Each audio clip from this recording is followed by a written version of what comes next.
La différence entre l'homme des cavernes et nous, c'est le résultat de la science. Et ce n'est pas une opinion, c'est de la science. Notre monde n'est pas si moche. Comment font les mentalistes ? Les mentalistes lisent dans vos pensées, comptent aussi vite qu'une calculette, déplacent des objets.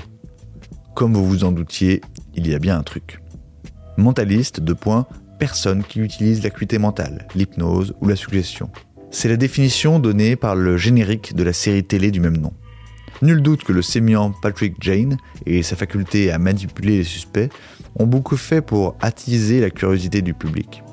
Alors que la magie traditionnelle peinait à se renouveler, sauf à y mettre les moyens spectaculaires d'un David Copperfield, le mentalisme remplit les salles.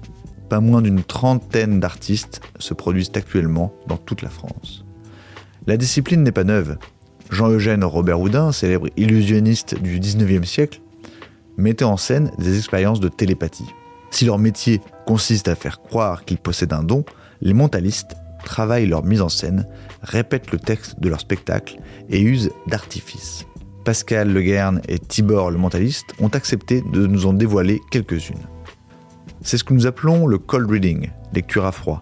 Il s'agit d'analyser la gestuelle, l'habillement, la voix, d'en extraire une information qui nous permettra d'avoir un temps d'avance sur le spectateur, explique Pascal Le Guern, co-auteur avec Tibor le mentaliste des Secrets des mentalistes chez Mazarine.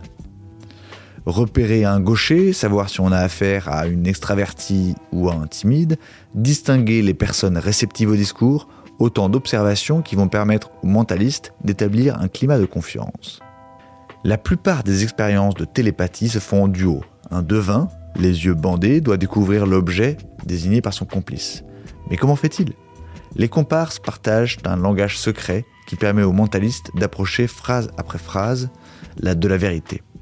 Quel objet ai-je dans la main gauche plutôt que dans la main droite ? Ou voyez-vous l'objet au lieu de comment voyez-vous l'objet ? Autant de formulations qui fournissent une information. Ce qui suppose de mémoriser des centaines de phrases codées. Une autre expérience consiste à faire prononcer par 10 spectateurs 10 mots différents, puis à les enregistrer et les restituer dans n'importe quel ordre.